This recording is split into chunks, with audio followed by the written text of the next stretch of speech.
Thank you, Liz. I feel like we've known each other forever. We just met this morning, and I just feel like there's been a kindred connection here that's happened for us. Thank you very much for being here today. As Liz said, she said 25 years. She was being really polite.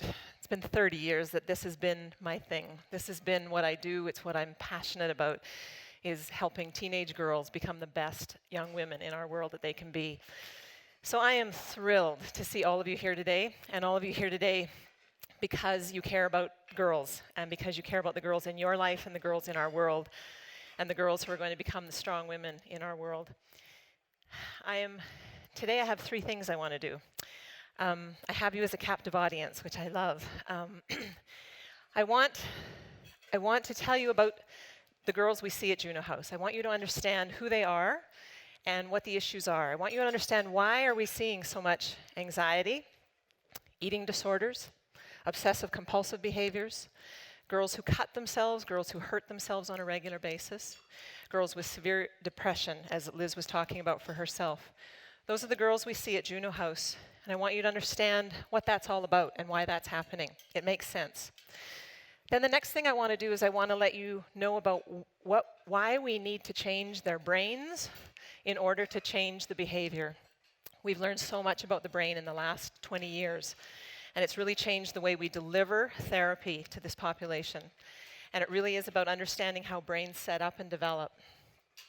And then the third thing I want to do is I want to let you go away tonight, or this afternoon, with a handful of things that you can do differently when you walk through your home doors tonight. When you walk through those doors and those children are greeting you, I want you to think about 5 things that are going to help develop their brain in the way that we're trying to help develop brains at Juno House. And I say I want 3 things, but actually I really want 4 things. I want you to be so excited with me about this population and what we do and how we think about it and what you can do to change those girls that you love, their brains. I want you to be so excited that you are already waiting for next year's Girl Power Hour to buy your tickets so that you can learn more, because I'll teach you more next year, and the next year, and the next year, because there's a lot to learn, and yet it's also really simply, it's quite beautifully simple as well, if you think about it. So I'm going to try and make it beautifully simple for you today. Why Juno House?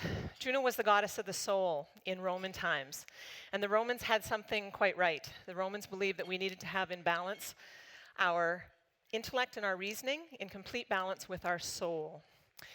And I think that we live in a world today that gives an awful lot of emphasis to our intellect and our reasoning, and it doesn't give nearly as much emphasis to our soul, who we are, our sense of ourselves. And in brain science language that I live and breathe, that's the emotional brain. Our soul lives in our heart, and it lives in our emotional brain. And that's the part of the brain that we're really working on, helping these girls develop their sense of who they are emotionally. So we invite Juno House, we invite the goddess Juno into our space to help us deal with that every day. Why girls? Before graduation from high school, 1/3 of all adolescent girls will experience depression, an anxiety disorder, will do some sort of a self-harm behavior like cutting themselves, or an eating disorder. Of those girls, 10 to 15 who experience depression will eventually commit suicide. And of those girls, 10 to 15% of them who experience an eating disorder will die from their eating disorder. Eating disorders have the highest death rate of any mental illness that we have. Girls' self-confidence decreases during their adolescence. When they're younger, 45 to 50% of them report themselves as very confident. As they reach high school age, that number drops to 30 to 35%. 40 years ago, when I was growing up, it was very rare for a teenage girl to answer yes to the question, are you ever so anxious you can't concentrate, or you can't focus, or you wake up at night, you can't sleep? Today, we have rampant sleeping disorders in our adolescent population and in our young child population. One study has found that the average teenage girl today is more anxious than girls who were being admitted to psychiatric wards 50 years ago. We were admitting these girls 50 years ago. And now we find the average teenage girl is more anxious than that. What is anxiety? Anxiety is really simple. Anxiety happens if it's the inhibition of unacceptable feelings. If we don't think that what I feel is acceptable and I allow myself to feel it, anxiety is the thing that's going to come in top of our brain and say, push that away. And anxiety ramps up the brain. The brain can't settle itself. Anxiety is a brain, mind, body event. It's not just in your head. It starts in your head and it moves through the body. And then we do have physiological symptoms of anxiety, and it's hard on the body. It's bad for you. Why do we have such anxiety? We have an acceleration of puberty. We're losing the middle years. I want you to think about little girls you know in elementary school. Strong, ready to go, powerful. We're losing then that transition place into adolescence where we figure out who we are and how we want to represent ourselves. Think about the Victoria's Secret Christmas campaign that's probably going to hit Chinook Mall within a week. Think about the message we're giving to girls about what their body needs to look like. Think about the fact that we're selling sexualized underwear to 7-year-olds, to 7-year-old girls. So we're saying to them at 7, your job now is to become a sex object. And so we're losing those middle years of developing who am I and what are my qualities and where do I take them. A self and a sexual objectification of girls. A sense that we must present ourselves in a certain way. It's no longer good enough to be smart, to be academically good, but we must also have the outside package that says this is the way I must present myself to the world. That message is stronger now than it's ever been. There's also a certain sense of a pressure to have it all. A pressure to be smart, a pressure to be a leader, but you must be drop dead gorgeous in order to do it. The girls we see at Juno House are our highest achieving, ambitious girls. These girls are at the top of the class. These girls are the leaders on their teams in sports. These girls are Olympic champions. These girls want to succeed. They have developed what we call at Juno House a maladaptive perfectionism, which is driven by an intense need to avoid failure and appear flawless. We all must fail. We all must fall. We must fail over and over and over again. And these girls have a sense of that I am expected to look a certain way, act a certain way, and they stop being. They become human doings instead of human beings. Technology. Don't get me started on technology. Anybody who works with me knows, like, oh God, there goes Lois. Technology is fabulous. It gives us lots in our world. But we have to pay attention to what it's doing to children's brains. Technology crept into our houses, crept into our bedrooms, crept into our children's hands, and we had no idea what was happening. We now understand what's happening, and we need to regulate it. Things like Facebook are creating an instant sense of themselves. They're having to respond instantly, instant messaging, texting. Instantly must be able to know what they're thinking and feeling instead of being able to stop and reflect. We also have moved as a society and as parents to accidentally trying to bubble wrap our kids. We have the ability to keep them safe, to keep them from falling, to keep them from hurting. Once again, we're supposed to fall. Our brain demands and needs to know that if I fall, if I make a mistake, if I hurt myself, I'm going to learn from that and I'm not going to do it again. If I never fall, my brain becomes intensely fearful of falling and thinking there's something wrong about that. As these pressures to perform happen, what we end up missing are the things that we want to develop in our girls' brains. We miss self-reflection. We miss that ability to stop and pay attention to what am I feeling as a result of that. So if I go to school today, somebody says something to me, if I come home, and if my space at home is a quiet place, then I'm not Facebook and I'm not texting and I'm not constant communication, I can stop and reflect upon what did I just think about that. That's how the brain is meant to work. That's a really important part of our brain, we now know. And it's in self-reflection that we actually have our best ideas. There's all sorts of research that's showing that this is the dumbest generation ever right now that we're raising. And that we have the most information of all, every generation. But it's the dumbest generation because we've lost this. We've lost self-reflection. We're constantly interacting, and the brain isn't meant to work that way. It's when the brain settles and when the brain begins to reflect that we have the most amazing ideas, and we move creation and we move invention forward. Oops. We also lose, go back there, we lose then a self-control, and we lose a self-efficacy. I must know what I feel. I must be able to reflect on that. And then I must be able to control that by doing something about it. Emotions demand action. Texting.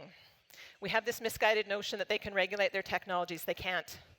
Get them out of their bedrooms, period. As a result, they're not learning to do another beautiful thing that our brain does, which is to linger in internal exploration. Isn't that a nice word? Just think about it. When you go home and linger in your space, in your mind, it's a really lovely thing. But they're actually finding that children's brains that's why we're having sleep disorders. They're not able to linger. They get bored. They think, okay, I'm just going to pull out my phone, I'm going to text my buddy, I'm going to talk, I'm going to watch something. It's a really important part of our brain. We're supposed to be bored. So when kids come in and parents come in and say, well, I can't take the phone away from them because they're bored.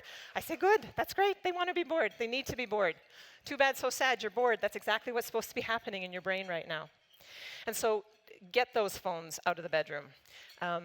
Declare your dinner hour a completely cell phone-free zone and interact eye to eye, face to face. There's some other really disturbing research that's out there on the brain. Our brains are wired from the moment we're born to connect with another human face and eye-to-eye contact. We started to do some studies where we're realizing that the part of our brain that's the love center is starting to flare now. Instead of with eye-to-eye contact in little children, it's flaring with a screen. We're starting to teach our brain that we're in love with our screens because that's what we're reacting to. That's what we're putting them in front of. And so we're actually evolutionarily changing the brain right now. We have to stop it. So, the brain. You need to understand a couple things here. Logic and reason, which is primarily your left brain, informs us. And it's our emotions, which is primarily your right brain, which is going to make you decide and act. Our right hemisphere is the emotional regulator. So what are we doing as therapists at Juno House? The way we describe ourselves is our job is to develop the middle aspect of the prefrontal cortex. That's what I do now. I think about developing the right hemisphere, the middle aspect. Here are the two most important slides of the whole day. What does the middle aspect of your prefrontal cortex do? It regulates your body, gives you all sorts of information about what's going on in your body. It helps you, it gives you the ability to have communication where you really see and feel the other person. All of our emotions, this is key, all of our emotions live in our right brain, except pleasantness. Anybody who knows somebody out there whose child is really pleasant all the time, what a pleasant, nice girl. All the girls that come into Juno House, they come in saying, she was such a nice girl, she is such a nice girl. All they have is pleasantness. Pleasantness lives in our left brain. All of our responses to our emotions is a right brain activity. Mindsight, our ability to know what the other person's thinking, to use that to help regulate ourselves, to help soothe ourselves, lives in that brain. Our autobiographical narrative, who am I? Who am I becoming? Who was I? How do I become who I'm going to become? Our intuition, our ability to stop being fearful, all right brain. Left brain can't do it. Our imagination is in our right brain, and our curiosity. Try and remember that list. That's all happening in the middle aspect of your prefrontal cortex right now. Here's the key. If you're not using that part of your brain, this is what's going to happen to you. Your brain can't do a bunch of things, and it's going to look depressed. It's going to have anxiety. It's not going to know what to do because there's no emotions working. It's going to have relationship problems because I can't figure out what on earth your face is telling me. I don't know what I'm supposed to do. I can't figure that stuff out. You're going to have alcohol substance abuse problems because that's going to calm the system down artificially. You're going to cut yourself.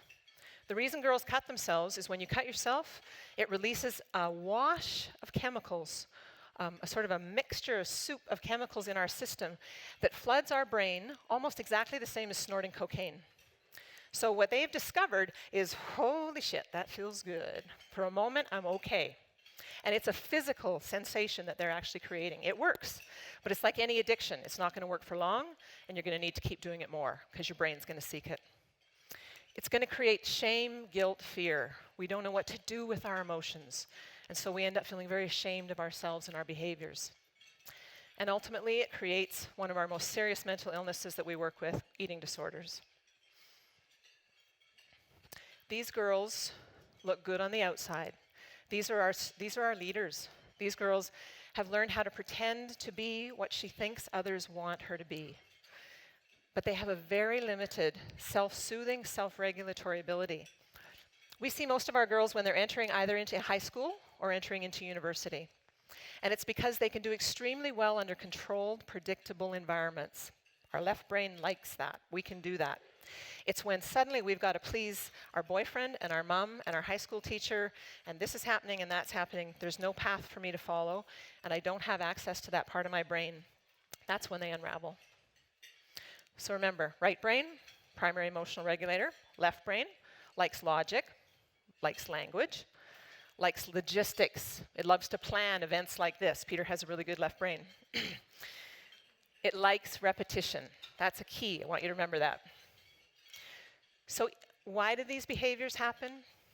If you don't have access to the emotional regulation in your right brain, you are left with a left brain trying to run your body and trying to run your life. If our left brain only is running our life, we are going to only be able to nurture and settle ourselves through repetitive patterns, obsessive, compulsive behaviors. Doing something over and over and over again in the same way will calm the system down. It's not meant to work that way, but it works. That's where eating disorders come from. That's where anxiety comes from, panic attacks, cutting behavior. All of that is something to focus on. Eating disorders become obsessive. That's all they can think about. That's all they can do. They're not trying to get skinny. It's got nothing to do with, very little to do with body image. It's got to do with, that's what my brain does to settle me down. This is what a left brain eating disorder looks like. This is what girls walk into Juno House looking like. So what do? We have to develop the middle aspect of their prefrontal cortex. Body regulation. We got to get them to pay attention to what's going on in their body. They don't even know they got a body, most of these girls. We got to help them feel all their emotions. We got to help them stay with those emotions and help the brain really tolerate that. We have to help them begin to develop self-reflection, self-soothing, the story of who they are, who they're becoming. We develop their intuition. They have it. They just haven't got the pathway into that part of their brain to be able to go there. We develop their imagination, and we develop their curiosity. That's our job description. It's a fun job. We get to live in the middle aspect of the prefrontal cortex. Getting them there sometimes isn't so fun. When they're in their left brain and they have no idea how to get there, that's the hard part of what we do. This is what we're trying to create. Here's where I need my glasses. This is where you can tell I've been doing this for a long time. This is what our brain is supposed to look like. I'm just going to read this off to you. On the left side, I am the left brain. I am a scientist, a mathematician. I love the familiar. I categorize. I am accurate, linear, analytical, strategic. I am practical. I'm always in control. I'm a master of words and language. I am realistic. I calculate equations. I play with numbers. I'm order. I'm logic. I know exactly who I am. That's what our left brain does for us. It looks boring, but it isn't boring. It's really, really important. So you need that part of your brain. Don't go throwing that out. But your right brain is just as important. I am the right brain. I am creativity. I am a free spirit. I am passion. I am yearning. I am sensuality. I am the sound of roaring laughter. I am taste. I am the feeling of sand beneath my bare feet. I am movement. I am vivid colors. I am the urge to paint on an empty canvas. I am boundless imagination, art, poetry.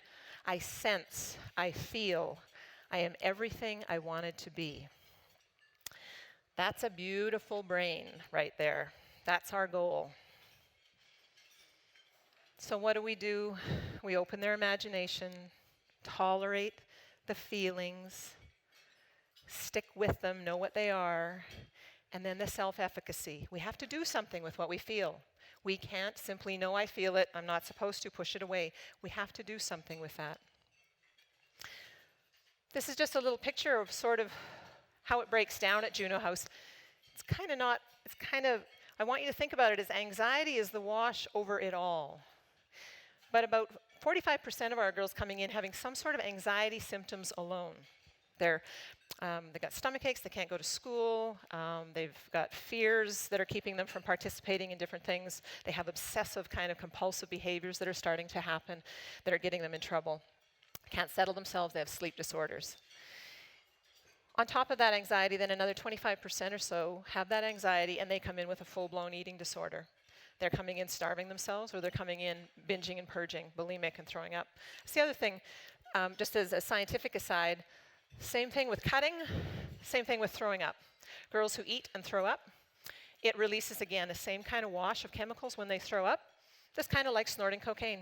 It's a cheaper way than cocaine. It quickly and settles the system down physiologically, chemically. That's what's happening. That's why they do it. It's why it becomes addictive. Another almost 20% of girls then come in who are hurting themselves. They're cutting themselves all over their body.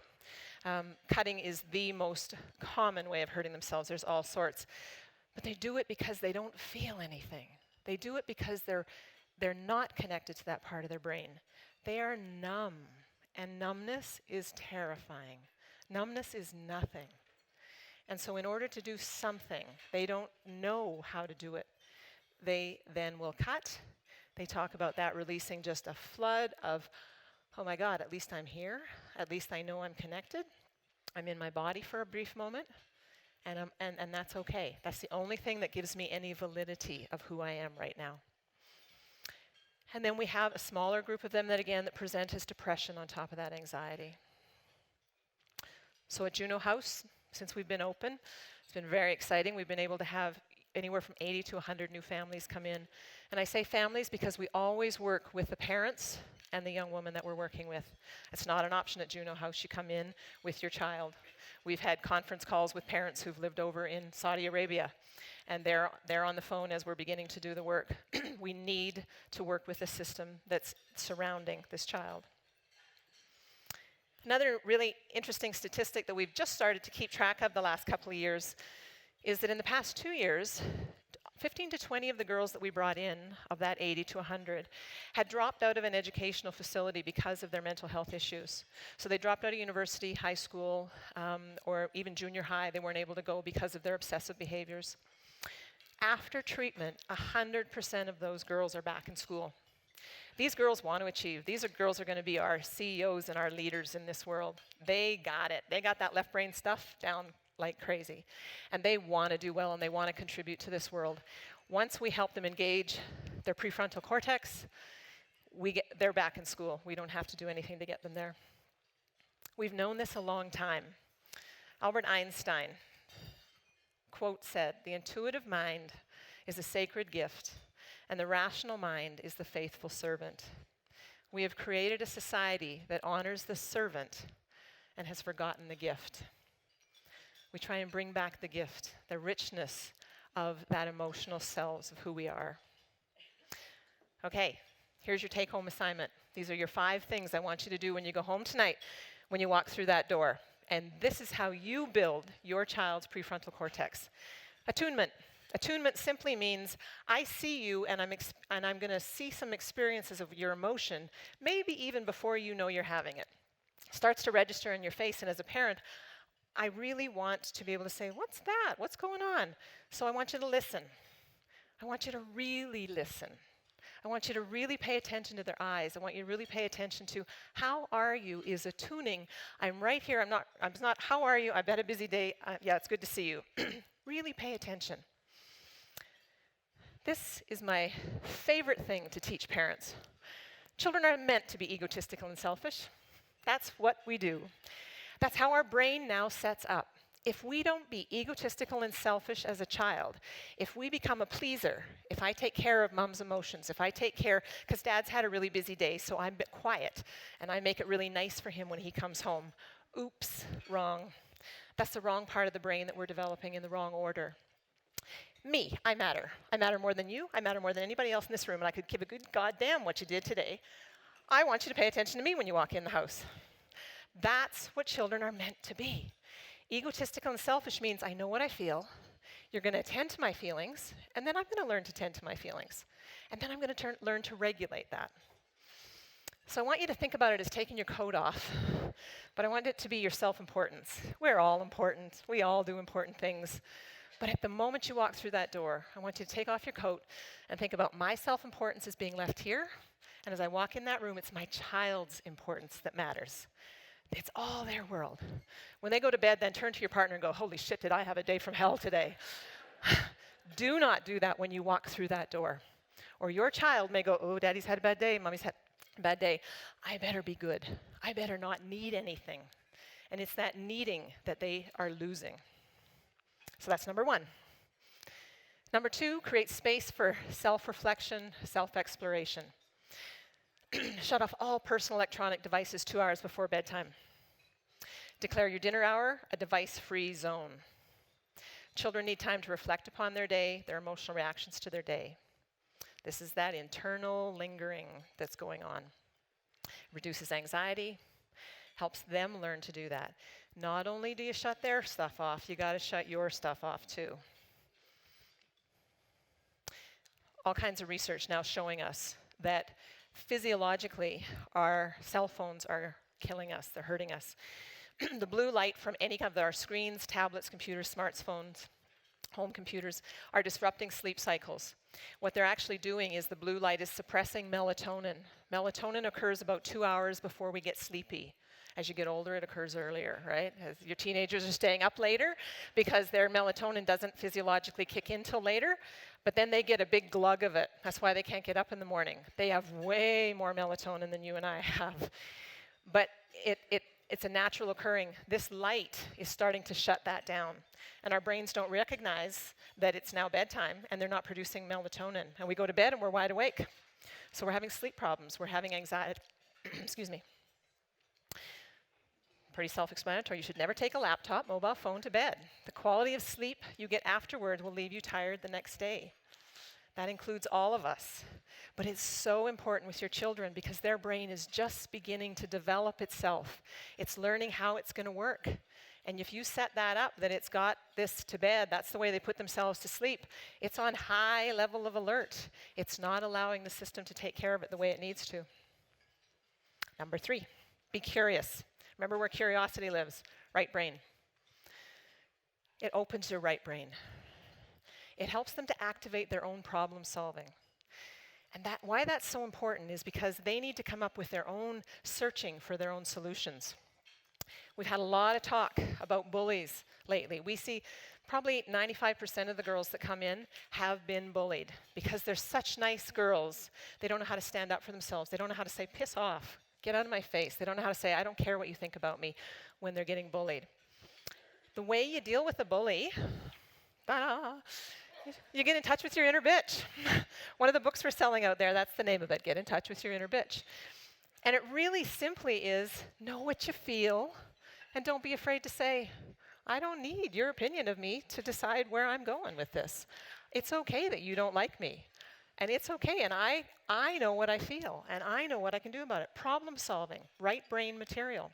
The more curious you are, the more you help them access that. Your inner bitch stomps out what we call toxic niceness. These girls that we work with have learned to be toxically nice. They smile at everybody. They say, okay, they're pleasant. They say, sure, I'll do that. I don't want to do that, but I'll do it. They don't even say I don't want to do it. They take care of everybody else. They don't know how to take care and be selfish and egotistical. Your inner bitch is smart, confident, dignified. She knows what she wants, and she calls it as she sees it. That's healthy. That's that little girl you see. Having that, don't let her lose it. Keep it there. That means it's going to be directed at you as a parent, and that's not always so pretty. And we say to people, okay, get ready. She's going to develop her inner bitch here. You are in for some trouble. And parents at that point go, okay, I'm out of here. No. At that point, they're like, all right, I see it. I get it. I see why we got to do that. Fourth thing, be quiet. We all like to hear ourselves talk. But as a parent, you don't and you should not always have the answers. If you walk in and you have all the answers, you are not helping them explore their brain. Bite your tongue. Explore their thoughts and feelings, even if you know what you want them to land on. Shut up. Be quiet. Explore. Help them explore their brain. That's really what you're doing. You're helping that pattern get developed that, I wonder, maybe I could do this. Maybe I could do that. Problem solving. Beautiful. It's happening. Question with curiosity, not judgment. So even if you know what you want them to say, be curious and help them develop why are they saying this when you really want them to land on this place over here. Instead of saying, that's the stupidest idea I've ever heard, no way. It's like, I wouldn't have gone there. Tell me why you got there. How can we figure that out together? And this one is probably the hardest for everybody in this room. It's be present. And it's this part. That means you have to shut off your electronic devices and be available to them at home. You have to walk in that door, and you cannot be, hello, it's all about you. What's happened in your day? If all of a sudden, oops, just 1 minute, I got a call here. I got to do this right now. That is indicating this is more important than you are right now. And so some kids will fight you for that. Those are the healthy ones. The kids that aren't going to fight you for that and just sort of go, okay, he's on the call. Those are the kids that are shutting down that part of the brain that says, it's all about me. I need you to hear me right now. I need you to be present with me. You're not accessible if your BlackBerry is more important than they are. So again, electronic-free zones in your house. We don't need to be accessible 24 hours a day. And if you really need to be, it's just like after they go to bed, go, oh my God, now I'm up till 3 a.m. working on stuff. Too bad, so sad. That's what you got to do. Because your job as a parent is really important. It's happening right in front of you, and you've got a very short window of time to do it right. Sit at night, read, relax. Sit in the other room. You got a teenager, they never stop in to see you. Chances are you're never sitting in another room, just kind of being available so that they can be self-reflecting and bored, and they maybe can wander in, and that's when the best conversation happens. And that's when they know you're here for me, no matter what. And yeah, sit and watch a movie all on the same screen. Doesn't happen all that much anymore. But remember that we've got to pull back some of this technology. We've got to change the way you're using it. That's all. Because their brains can't do it without you doing it this way. You might find that you enjoy lingering in your internal exploration. Let's not us become a dumb generation as well, where we stop creating new inventive ideas because we're not stopping and letting ourselves be in our brain. This is what we do at Juno House. She hangs in our waiting room, and this is our goal. She spoke in exclamations now that she's found her voice. Thank you very much for coming today and helping us support finding their voice, finding themselves of the young women that we work with. Thank you.